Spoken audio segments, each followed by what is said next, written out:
Selamat sore teman-teman dan Pak Sucipto yang saya hormati. Di sini kami dari kelompok 7 ingin mempresentasikan hasil kerja kelompok kami, yaitu definisi dan sejarah inovasi. Dari bab ini akan dijelaskan oleh teman saya Andi. Waktu dan tempat saya berikan. Sebelumnya perkenalkan, nama saya Sechandra Digalo, bisa dipanggil Andi. Di sini saya akan menjelaskan mengenai innovation and innovation, history and milestone innovation process. Inovasi merupakan sesuatu yang baru dan belum ada secara umum. Inovasi ini sendiri sangat identik dengan anak muda. Sebab, jika muda masih menyimpan banyak energi dan pemikiran, dengan begitu banyak hal baru dan unik yang lahir dari para pemuda. Tonggak terjadinya inovasi adalah munculnya teknologi di masa lalu. Di masa sekarang ini, para pemuda ini lebih dikenal dengan yang namanya generasi milenial serta generasi Z.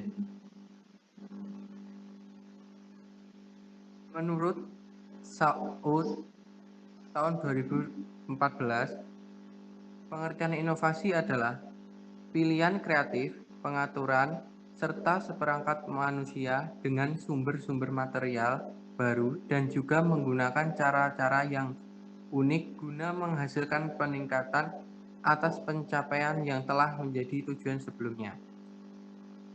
Sedangkan menurut Nurdin tahun 2016, sesuatu yang baru yang dikenalkan dan dilakukan praktik atau proses baru, baik barang ataupun layanan, atau bisa juga sesuatu yang baru namun hasil adopsi dari organisasi lain. Sedangkan menurut Kuniyoshi Lirebe, inovasi bukan diartikan sebagai suatu kegiatan one time phenomenon, melainkan sesuatu yang membutuhkan proses panjang serta kumulatif, di antaranya proses pengambilan keputusan oleh para anggota organisasi, mulai dari penemuan gagasan atau ide sampai dengan target pemasaran. Nah, untuk selanjutnya ciri-ciri inovasi akan saya jelaskan. Sebelumnya perkenalkan, nama saya Theo Krishna Amarya dengan NPM 2113030 108. Nah, ciri-ciri inovasi ini adalah satu, baru. Inovasi yang baru juga berarti bahwa gagasan tersebut murni, belum pernah dipakai oleh siapapun. Meski sudah pernah ada, artinya diadopsi karena cocok menjadi solusi. Kedua, terencana. Sebuah inovasi akan terencana sesuai dengan kondisi yang diinginkan. Hal ini menjadi penting, sebab akan berpengaruh ke depannya. Karena dilakukan dengan sengaja, maka inovasi dilakukan dengan proses dan persiapan yang matang, jelas, dan telah direncanakan dengan sungguh-sungguh, sehingga prosesnya tidak tergesa-gesa. Tanpa perencanaan, tentu segala sesuatu dapat menimbulkan kekecewaan. Khas. Sebagai sesuatu yang baru, inovasi akan mempunyai kekhasan tersendiri. Meskipun itu merupakan hasil adopsi, harus ada kekhasan yang dimunculkan dengan penerapan di tempat yang baru. Inovasi akan menimbulkan kekhasan tersendiri meskipun diawali dengan pengadopsian. Yang selanjutnya adalah tujuan jelas. Berdasarkan ilmu pengetahuan yang jelas, maka akan ada objek tertentu yang dikaji dan ingin dikembangkan. Dengan begitu, arah dan tujuan dilakukannya inovasi telah jelas sebelumnya tanpa adanya objek yang jelas. Maka inovasi bisa jadi salah sasaran dan tidak terlaksana dengan baik. Bahkan bisa jadi gagal untuk diterapkan. Untuk selanjutnya adalah manfaat dan tujuan inovasi. Manfaatnya adalah memberikan solusi untuk memecahkan masalah, meningkatkan produktivitas seseorang, meningkatkan ketangguhan, menghasilkan sesuatu yang unik, sedangkan tujuan dari inovasi adalah meningkatkan kualitas, melebarkan jaringan, dapat menciptakan pasar baru, dan menjadi pengganti produk sebelumnya. Nah, di bab 2 ini akan dijelaskan oleh teman saya yang bernama Vian. Waktu dan tempat saya persilahkan.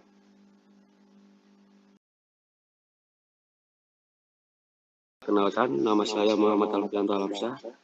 Saya di sini akan menjelaskan teknologi dan inovasi. Inovasi teknologi adalah konsep inovasi yang diperluas, sementara inovasi adalah konsep yang terdefinisi dengan baik, sehingga memiliki arti luas bagi banyak orang, dan terutama banyak pemahaman di dunia akademis dan bisnis. Inovasi mengacu pada penambahan langkah-langkah ekstra untuk mengembangkan layanan dan produk baru di pasar atau di publik yang memenuhi kebutuhan yang belum tertangani atau memecahkan masalah yang tidak ada di masa lalu. Namun, inovasi teknologi berfokus pada aspek teknologi produk atau layanan daripada mencakup model bisnis seluruh organisasi. Penting untuk dijelaskan bahwa inovasi tidak hanya didorong oleh teknologi. Inovasi teknologi adalah proses di mana sebuah organisasi atau sekelompok orang yang bekerja di luar organisasi struktur memulai perjalanan di mana pentingnya teknologi sebagai sumber inovasi telah diidentifikasi untuk meningkatkan daya saing pasar. Pertanyaan inovasi baru, kata-kata inovasi teknologi lebih disukai daripada inovasi teknologi. Inovasi teknologi memberikan rasa bekerja pada teknologi demi teknologi. Inovasi teknologi lebih mencerminkan pertimbangan bisnis untuk meningkatkan nilai bisnis dengan mengerjakan aspek teknologi, produk atau layanan. Selain itu, di sebagian besar produk dan layanan tidak ada satu teknologi unik di jantung sistem. Kombinasi integrasi. Jadi, jika ada yang mengeklaim bahwa teknologi adalah bagian dari inovasi atau inovasi adalah bagian dari teknologi, ya sah-sah saja, tergantung cara pandangnya. Mirip dengan telur sama ayam, siapa duluan? Sebaiknya sih memang diajarkan kedua-duanya, karena sebenarnya keduanya adalah siklus, dan untuk segala hal yang berbentuk siklus, Anda bisa memulai dari mana saja, asalkan Anda teruskan hingga siklusnya kembali, dan ada siklus yang lebih sulit dijelaskan apabila dimulasi dari suatu titik dibandingkan titik yang lain. Dari saya sekian, terima kasih. Nah, untuk selanjutnya, innovation success measurement akan dijelaskan oleh teman saya, Rido. Waktu dan tempat saya persilahkan. Kenalkan, nama saya Rido Ahmad Mansyah. Dari kelompok itu, saya akan melanjutkan presentasi dari kelompok saya. Inovasi sukses measurement. Awalnya mengukur inovasi itu tidak mudah, tapi tidak perlu dihindari karena dari pengukuran dan evaluasi yang nantinya akan membawa pada perbaikan dan penyempurnaan. Sebelum melakukan pengukuran, dalam hal ini perlu ditekankan bahwa yang diukur adalah inovasinya, bukan orangnya. Intinya, yang diukur adalah hasil dari inovasi dan biaya investasi atas inovasi tersebut. Dengan Prioritas Institute menyebutnya return on product expense. Beberapa faktor yang bisa menentukan keberhasilan dan pengukuran inovasi. Banyak dasar. Inovasi yang bertujuan menguntungkan perusahaan harus diukur dari orang yang berhubungan langsung dengan hasil inovasi. misalnya customer service. Innovation harus diukur oleh customer atau customer service agar relawan. Bila seorang menilai inovasi yang dilakukannya sendiri, maka hasilnya tentu akan subjektif.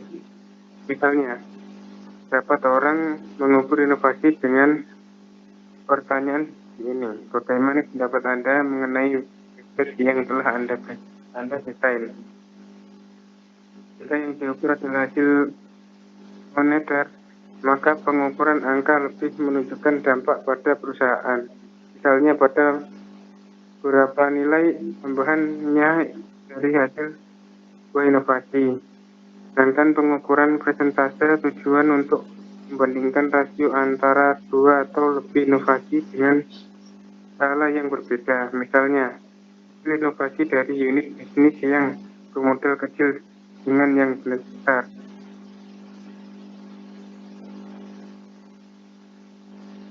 Sebuah alternatif praktis. Keterbatasan data dalam suatu riset seringkali menjadi kendala serius yang dihadapi pihak manajemen dalam tingkat keberhasilan inovasi. Padahal ada cara sederhananya. Kita Microsoft Excel memfasilitasi kebutuhan itu.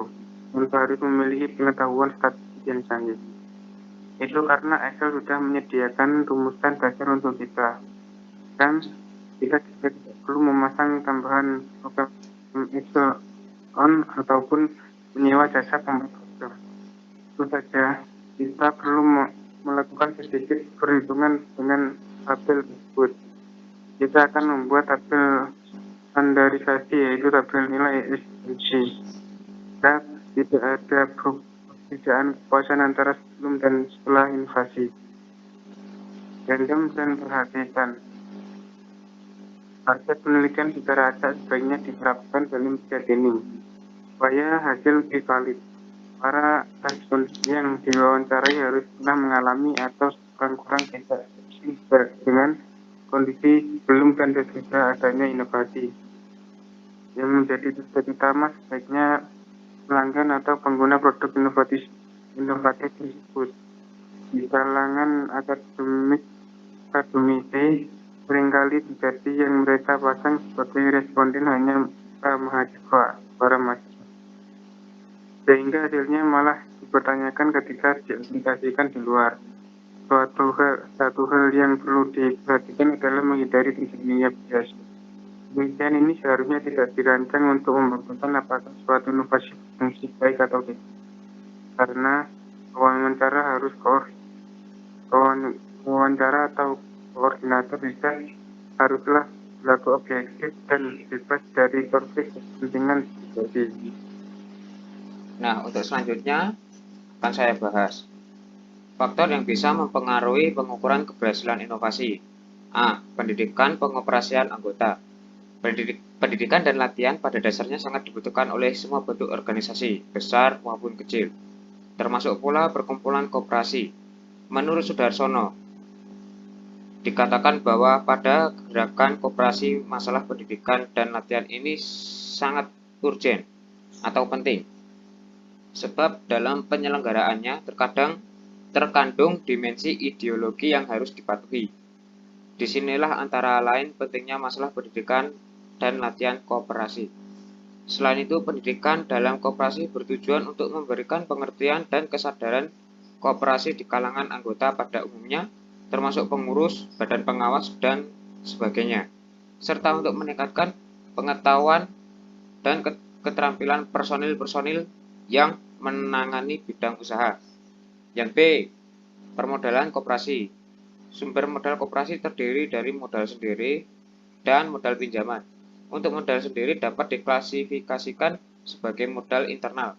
Sifat dari jenis dana ini adalah tertanam untuk jangka waktu yang tidak terbatas, sebab sepanjang koperasi berdiri.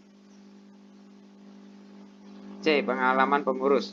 Pengalaman kerja menurut Manulang dikatakan sebagai proses pembentukan pengetahuan dan keterampilan tentang metode suatu pekerjaan karena terlibat karyawan tersebut dapat dalam pelaksanaan tugas pekerjaan.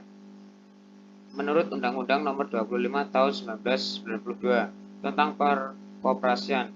Dijelaskan tentang kedudukan pengurus sebagai pemegang kuasa rapat, anggota, dan memiliki tugas serta wewenang.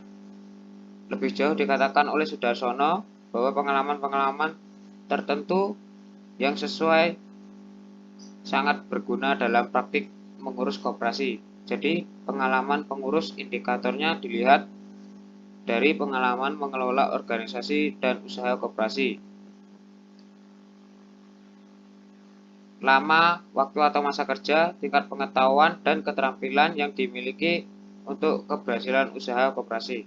Faktor internal diantaranya adalah rendahnya kemampuan sumber daya manusia yang dimiliki oleh koperasi, terutama pengalaman yang dimiliki oleh pengelola koperasi atau pengurus dan manajer masih sangat terbatas.